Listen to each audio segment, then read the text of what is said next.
Kami lanjutkan, Saudara, dialog Sapa Indonesia Pagi membaca kemarahan Presiden Jokowi hari Jumat lalu. Masih ada Mas Eko Listianto, ekonom Indef, dan juga Mas Arief Susanto, pengamat politik dari Exposit Strategik, dan Bang Andreas Hugo Pereira, politisi senior dari PDI Perjuangan. Ekonominya nanti saya akan bahas lagi sedikit, karena tadi sudah kita bahas di bagian pertama. Bang Andreas, sedikit kita ke politiknya, karena Presiden menyebut reshuffle. Dan juga Sekjen PDI Perjuangan menanggapi kemarahan di hari Jumat. Kemarin di akhir pekan bertemu dengan media mengatakan sudah sempat dibahas nih reshuffle antara Presiden Jokowi dengan Ibu Mega. Ini reshuffle pasti akan terjadi kalau melihat ada kegundahan. Beberapa menteri memang disebut, belum tentu itu yang akan diganti. Tapi ini akan ada terjadi. Kan Anda di belakang layar, Bang Andreas, jadi tahulah, kita kan di depan layar. Ya, saya kira ini Mas Bayu, hampir tiap 2 minggu, 3 minggu kita ada muncul isu soal reshuffle Reshuffle ini. Ya, oke. Ya, apalagi ini menjelang hari Rabu. Nggak tahu nih, besok Rabu apa ini Mas? Rabu Pon atau Rabu? Iya. Sibuk ke Primbon dulu gitu. Primbon. Jadi kita ya masyarakat ya semua kita ini dibiarkan untuk selalu ada di dalam situasi bertanya-tanya reshuffle jadi atau tidak gitu. Betul. Ya sama-sama Mas, kita sama-sama juga melihat karena ini hak prerogatif Presiden. Memang pasti beliau akan berkonsultasi dengan para ketua-ketua umum, ya termasuk tentu ketua umum kami gitu.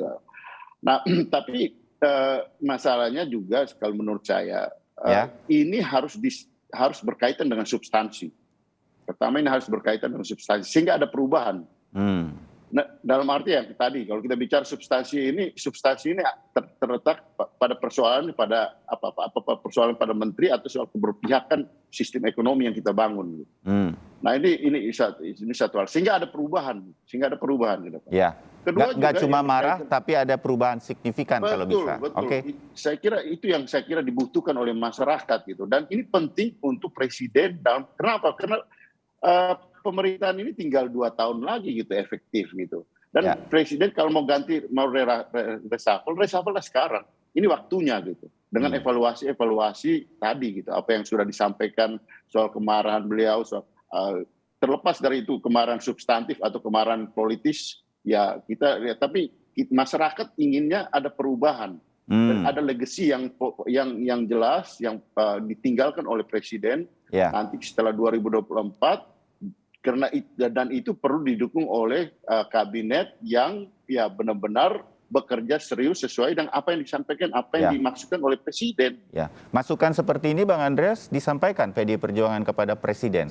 Iya, saya kira Presiden pasti tahu dan selalu melalui pimpinan partai kami. Karena kan ada beberapa kali nih wacana reshuffle berkepanjangan, kemudian sudah mengatakan reshuffle tapi nggak terjadi. Jadi orang juga malah membuat gejolak ekonomi, kira-kira begitu pasar. Saya bukan orang ekonomi banget begitu, tapi itu mempengaruhi. Apa ini yang memang dimainkan? Saya ke Mas Arief sebentar ya, Bang Andreas.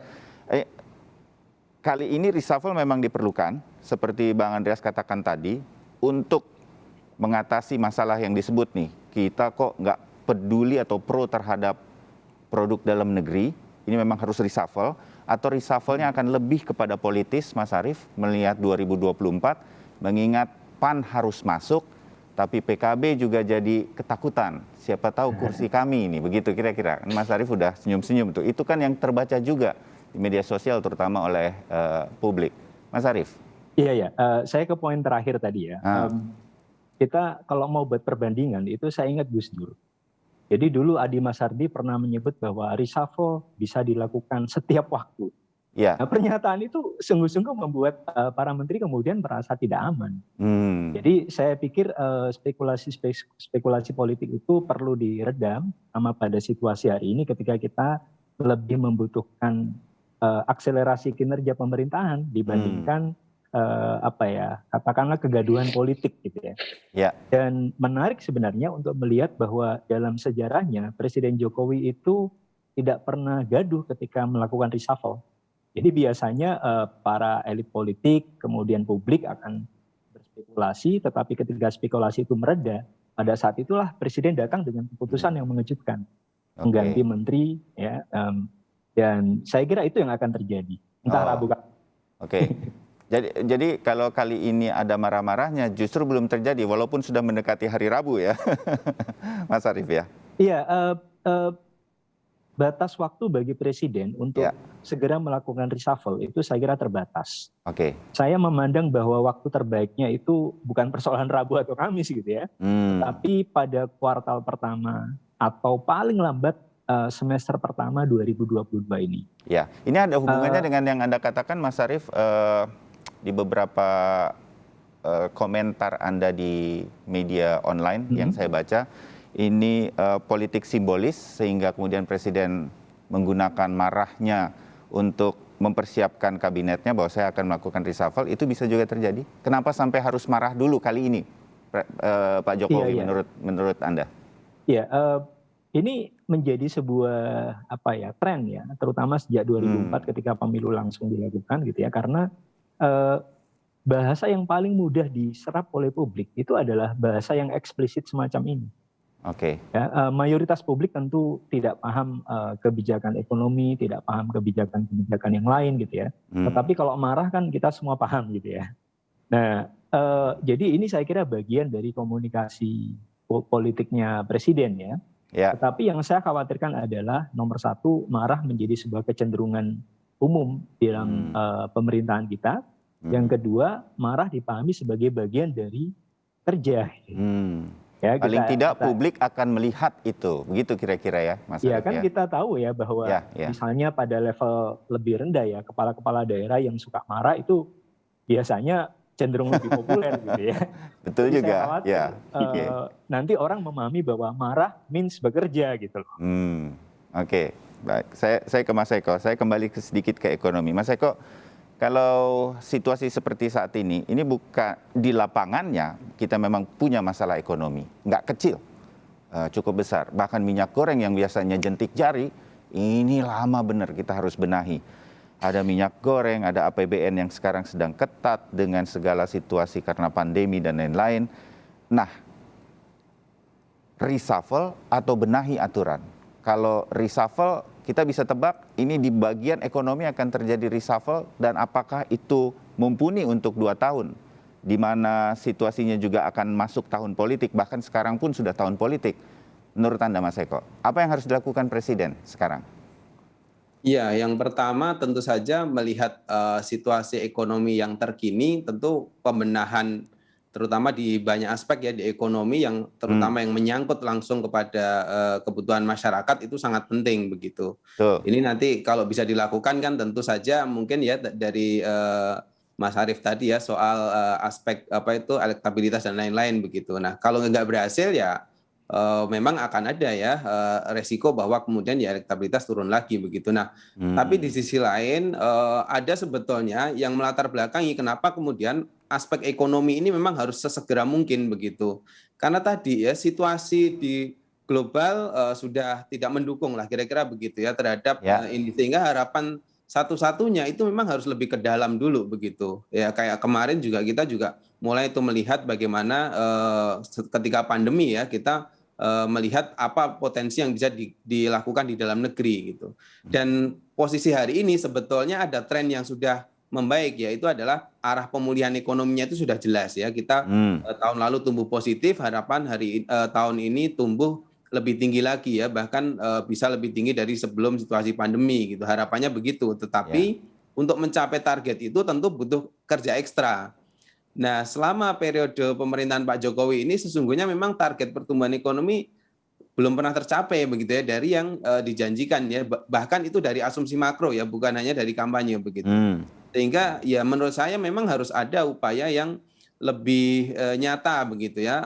Apakah itu memperbaiki aturan? Saya rasa dua-duanya harus dilakukan ya memperbaiki aturan ataupun juga dalam konteks yang sisi politik tadi begitu. Kalau memang indikator-indikatornya sudah membaik gitu. Ya kalau memang diperlukan pergantian menteri yang lebih tegas, kemudian aturannya diganti, aturannya dipertegas sedemikian rupa karena tadi kita juga membahas mau minyak goreng aturannya sudah ada tapi mungkin kurang tegas. Produksi dalam negeri ada yang kurang harus segera ditambahkan. Nah, hal semacam ini butuh menteri yang berani melakukan sesuatu. Nah, hal semacam inilah yang mungkin menurut Anda nih reshuffle dan pembenahan aturannya kalau memang perlu itu harus berjalan bersamaan, begitu ya? Ya menurut saya iya ya, karena tidak hanya satu sisi aja, dua-duanya mungkin sangat diperlukan ya pada situasi hari ini, dan ya kalau bisa dilakukan kan katakanlah 2 tahun ke depan ada apa ya istilahnya perbaikan ekonomi yang kelihatan lebih real begitu di lapangan, nah itu akan sangat membantu ya, terutama mungkin juga untuk partai-partai pendukungnya begitu. Ya, nah Mas Arief, ini tugas berat Presiden kalau mau reshuffle kan begini, cari yang politiknya diterima secara politis, tapi juga bisa kerja. Kira-kira begitu. Nah, kalau yang dari politis nih, apa bisa kerja nih? Ini udah tahun politik, Mas Arief. Ya, itu pilihan yang dilematis memang ya. Jadi saya pikir memang Presiden perlu sangat berhati-hati. Pertama karena... Mungkin di situ marahnya Presiden, bingung dia ya. Ya, kan dalam catatan sejarah kita bisa tahu bahwa reshuffle itu ternyata dalam rezim yang berbeda belum mampu memberi efek lonjakan pada kinerja. Itu satu. Nah yang kedua ternyata reshuffle itu punya efek yang jauh lebih besar terhadap penguatan konsolidasi kekuasaan. Nah jangan sampai dua agenda ini kemudian berlawanan. Ya, ini mengingatkan kita pada dulu apakah kita harus memilih ekonomi ataukah kesehatan gitu ya. Saya kira itu juga bukan pilihan ya. Kalau dua-duanya bisa direngkuh dalam satu langkah, ya mungkin Presiden akan memberi catatan yang bagus di akhir pemerintahnya. Jika tidak, ya kekhawatiran banyak orang, tahun terakhir pemerintah akan menjadi semacam ya bebek lumpuh gitu ya. Dia eksis gitu, tapi tidak memberi efek yang memadai pada perbaikan ya mungkin ekonomi dan yang lainnya juga. Ya, dimengerti. Bagian akhir dari Bang Andreas, saya rasa kalau kita bicara Presiden Jokowi, ini kita bicara PD Perjuangan akan meninggalkan legacy juga seperti apa. Karena ini PD Perjuangan yang selama ini berada di belakang Pak Jokowi. Yang mana yang akan dipilih situasi seperti ini? Legacy seperti apa yang akan ditinggalkan? Akankah Presiden Jokowi akan tegas kali ini? Di sisa 2 tahunnya, inilah yang akan diingat oleh publik. Bang Andreas. Ya, saya melanjutkan apa yang disampaikan oleh Mas Eko tadi gitu. Jadi di sini memang kalau orang katakan bahwa ekonomi dan politik itu dua sisi pada satu koin, satu mata uang yang sama. Nah ini yang kita lihat bahwa ini terjadi saat ini gitu. Dan itu dalam kasus-kasus seperti apa yang tadi misalnya bisa dimarahi yang menjadi pemicu kemarahan Presiden, terus kemudian naiknya harga barang sandang dan pangan yang sekarang kita mulai alami, kasus minyak goreng terakhir. Nah ini kan soal bagaimana penataan sistem ekonomi dan aktor ekonomi yang menjalankan sistem ekonomi itu gitu. Nah saya kira di sini satu letak persoalan yang harus segera dibenahi. Tidak bisa kita hanya katakan bahwa hanya mengganti orang dalam arti reshuffle gitu. Nah harus dua ini berjalan. Ini waktu tinggal 2 tahun lagi gitu. Jadi kalau kita bicara soal legacy yang mau ditinggal, terutama yang berkaitan dengan ekonomi, karena inilah kuncinya gitu. Untuk di dalam masa sisa ini, saya kira ini yang harus diperbaiki secara bersamaan gitu. Dan berkaitan tadi apa yang disampaikan oleh teman-teman juga apa yang menjadi pertanyaan masyarakat reshuffle, ya saya kira dengan waktu yang terbatas ini ya kita lakukan atau Presiden perlu mempertimbangkan do it now gitu. Kalau tidak ya mungkin kita kehilangan waktu untuk terlalu lama berdiskusi, bernegosiasi dengan hal-hal tersebut, kemudian kita kehilangan waktu gitu. Soal dukungan politik saya kira udah cukup lah kita punya dukungan politik. Bagi Pak Jokowi nothing tulus sekarang. Ya betul. Saya kira itu. Nah ini udah analisa paling akhir dari kita berempat kan yang paling dekat dengan Pak Jokowi. Ya PD Perjuangan, benar nggak Mas Arief, Mas Eko ya? Jadi tampaknya harus ada sesuatu yang dilakukan. Reshuffle dengan penguatannya, ekonomi mungkin tidak akan seindah sesuatu. Tapi di pemerintahan Pak Jokowi kita mengalami pandemi. Tetapi yang dirasakan oleh publik harus diberikan yang terbaik ketika Pak Jokowi nanti turun dari kursi kepresidenan. Mudah-mudahan itu yang terjadi. Bang Andreas, terima kasih. Mas Eko, Mas Arief, terima kasih analisanya pagi hari ini. Salam sehat. Sama-sama. Nah, itu tadi perbincangan kita untuk melihat menganalisa Presiden Jokowi yang marah hari Jumat dan apa yang kemudian sebentar lagi akan terjadi paling tidak dari sebuah prediksi pagi hari ini. Anda akan kembali kami hadirkan atau bersiap untuk segmen Sehat di Tengah Pandemi bersama Timothy Marbun, ada dokter spesialis penyakit dalam yang sudah bersiap untuk menerima semua pertanyaan Anda, termasuk melalui line telepon interaktif. Kami segera kembali.